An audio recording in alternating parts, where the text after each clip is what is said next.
Hey everyone! Welcome back to Speak Flow, where English flows naturally. I'm Sophie. And I'm Jake. Hey Sophie, be honest with me. What time did you wake up today? Today, actually wake up or when my alarm went off? Both. My alarm went off at 6:30.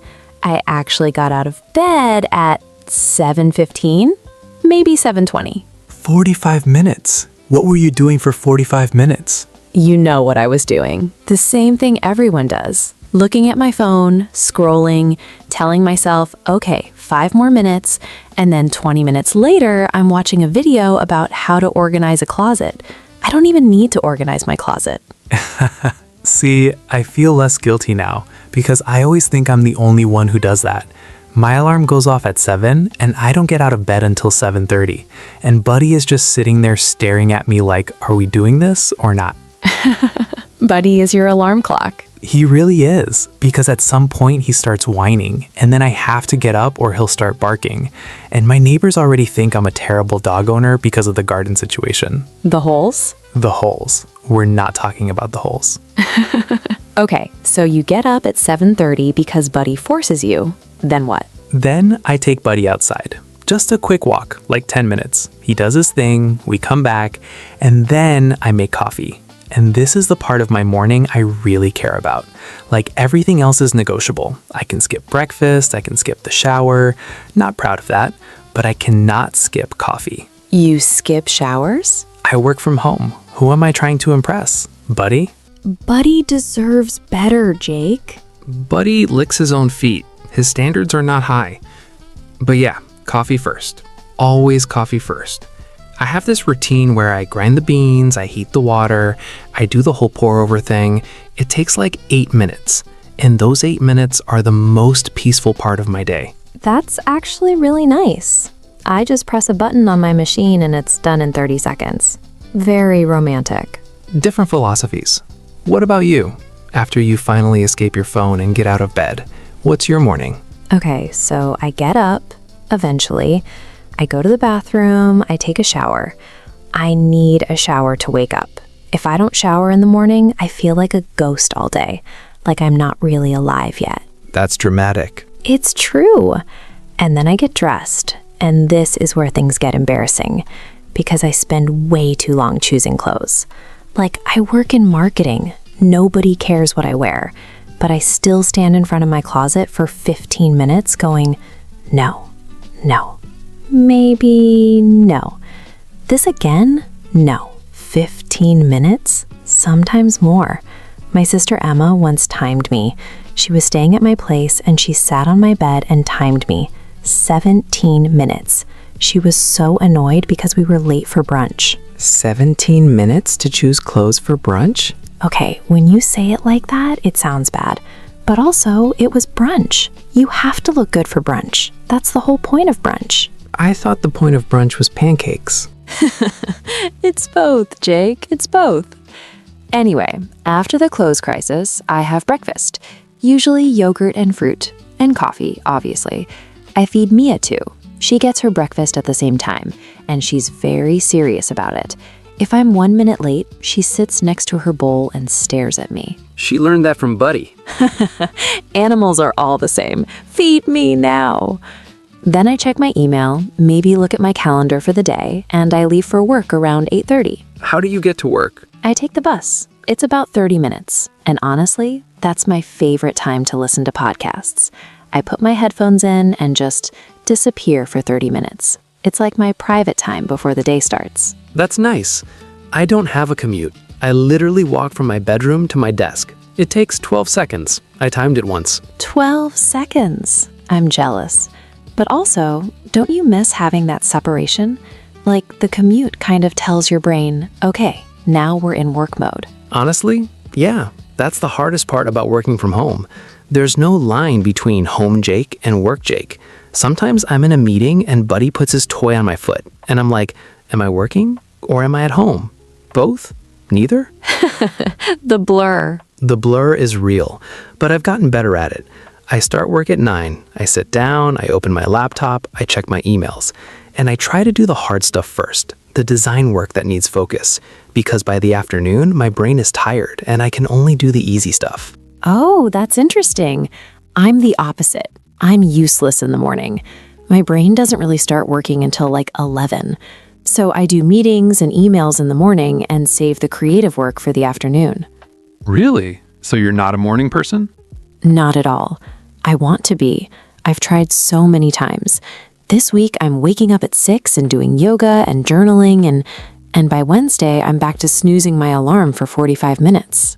I think the morning person thing is overrated. Everyone says successful people wake up at 5 a.m. And I'm like, okay, but what time do they go to sleep? 9 p.m.? That's not impressive. That's just shifting the schedule. That's actually a really good point. It's the same number of hours. They just start earlier. Thank you. I'm tired of morning people getting all the credit. You know what's funny though? My routine is completely different on weekends. During the week, I have this structure: alarm, shower, breakfast, bus, work. But Saturday, I have no plan. And somehow I end up doing less on the day I have more time. Oh, that's so true. Saturdays for me, I wake up whenever Buddy decides. Sometimes 8, sometimes 9, and then I just kind of exist. I make coffee, I sit on the couch, Buddy is next to me, and we just sit there, sometimes for an hour. Just sitting? Just sitting, drinking coffee, looking out the window. It's the best hour of my week, and I do absolutely nothing during it. I think that's actually healthy. Your brain needs time to just not do anything. Tell that to all the productivity YouTube channels telling me I should be waking up at 5 a.m. on Saturdays to win the day. Win the day.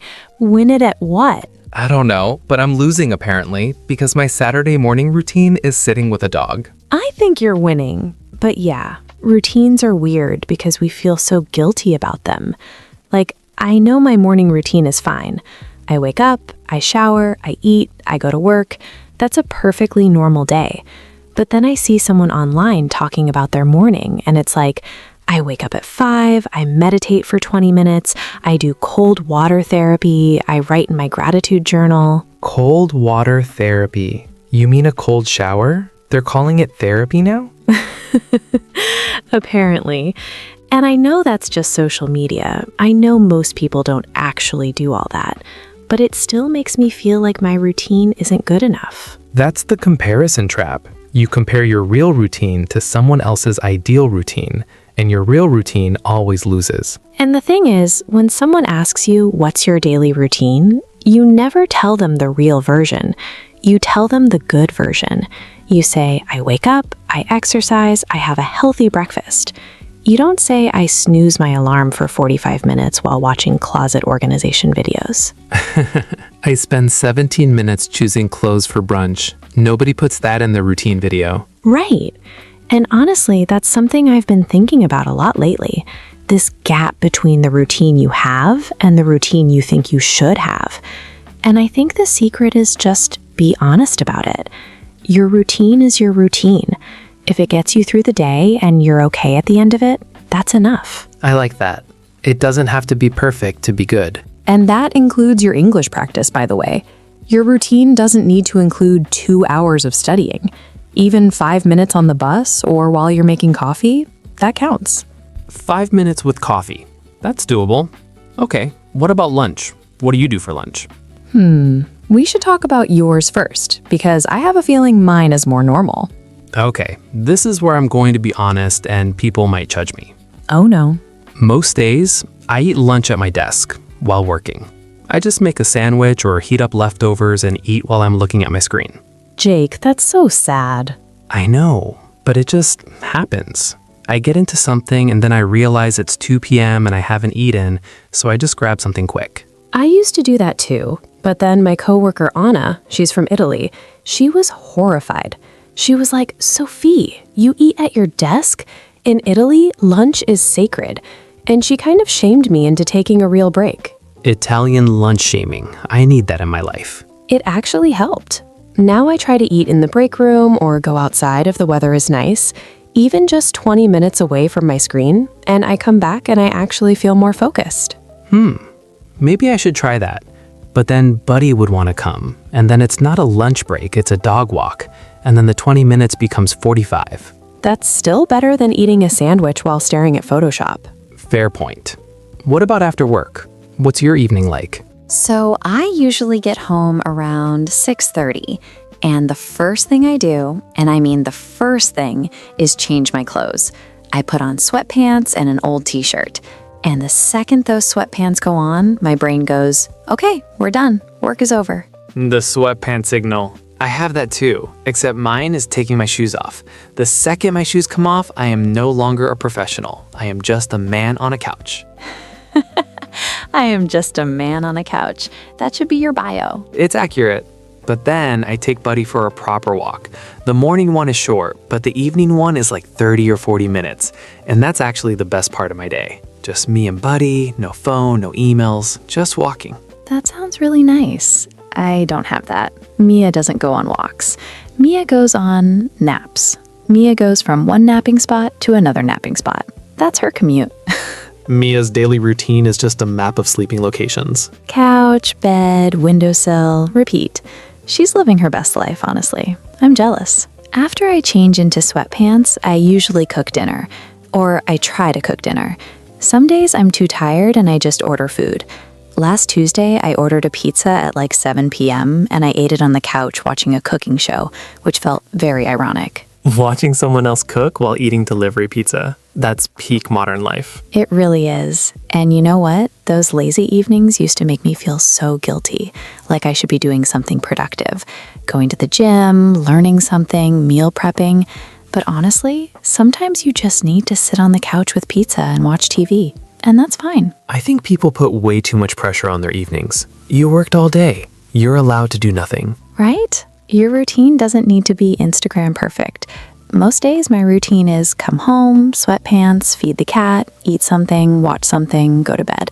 And that's a perfectly fine day. Speaking of bed, what time do you go to sleep? I try to go to bed at 11, but what actually happens is I get into bed at 11, pick up my phone to set my alarm, and then suddenly it's 12:30 and I'm watching videos about, I don't even know. Last night, it was a guy restoring old furniture. The phone trap. Before bed and after the alarm. My phone is the bookends of my bad decisions. What about you? I usually go to bed around midnight, but I have this thing where I can't fall asleep in silence. I need background noise. So I put on a podcast, something calm and boring, and I fall asleep listening to it. Last week, I was listening to a history podcast about ancient Rome, and I had the weirdest dream about gladiators. Your brain was doing homework while you slept. Buddy sleeps at the end of the bed, which means I can't stretch my legs fully. But at this point, I've been sleeping in a slightly curled position for 4 years. My body has adapted. I am now shaped around a golden retriever. That's so cute and also so sad. It's love, Sophie. Uncomfortable, leg cramping love. And then the alarm goes off the next morning and the whole thing starts again. And I snooze it, and Buddy stares at me, and I check my phone, and I make coffee. Same thing every day. But you know what? I kind of love that. Like, there's something comforting about knowing what your day looks like. Yeah, routines get a bad reputation for being boring, but boring is kind of safe. It's familiar. You know what to expect. And the parts that are unpredictable, like Buddy digging holes or Mia knocking things off the counter, that's what makes each day different. Boring but safe, with occasional chaos from pets. That's life. And honestly, this is what most people's days look like. Not perfect, not a productivity machine, just a person trying to get through the day, doing some things well, doing other things badly, and being okay with that. It's not what you see on YouTube, where someone wakes up at 5, does yoga, drinks green juice, meditates, reads a chapter, journals. While the sun rises over their perfectly clean apartment. Right. Real life is snoozing your alarm, eating lunch at your desk, and falling asleep watching furniture restoration videos. And you know what? That's okay. Because a routine isn't about being perfect.